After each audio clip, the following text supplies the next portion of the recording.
How important are the qualifier rounds in the US Open? Well, in 2021, Emma Raducanu, who you've probably heard of, went straight through to win the entire women's singles draw after qualifying. If you're not familiar with how a Grand Slam works, 128 players make it into the draw from both the men's and the women's singles side. But not all 128 of those players make it in based off of their ranking. There are 7 wildcards given on both sides, and 16 of those slots are given to qualifiers. Those matches are played in a tournament that happens during Fan Week, the week before the actual main draw starts. Every one of those 16 players that make it into the main draw through qualifiers have to win 3 matches in a row during the week ahead. Those matches are played on the smaller courts, which are in the shadow of Arthur Ashe, where they hope to win the actual final. And today, on Thursday, it is the last day of the qualifying tournament. Oh my god, the thunder.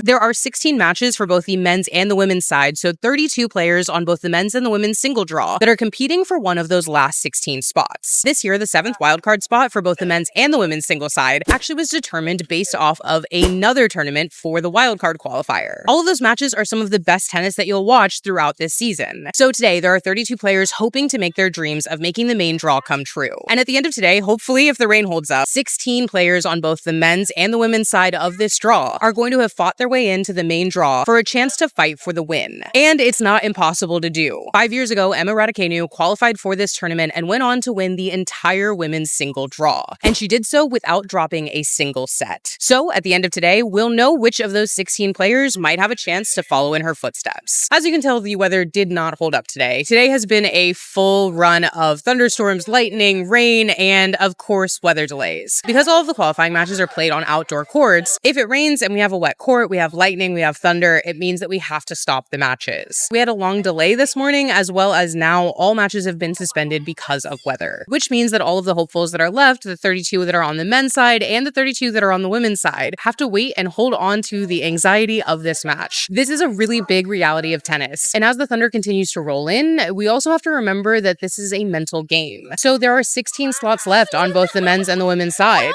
but we have to wait for this weather to clear before we get to find out who those winners are. And some of these matches were actively happening, which means that all of those players have to sit with whether or not they're going to win or lose, and whether or not they'll be able to get their head back into the game. As much as I don't want this rain to be happening, it's also a reminder of how intense and mental this game is. And it'll be interesting to see which players come out on top once these courts are dry and they're finally able to play again. So at whatever point that you're watching this, be sure to check and see who made it through these final qualifiers. And maybe keep your eye on them as they go through the rest of the draw. And we see if we could have another Emma Raducanu in 2026.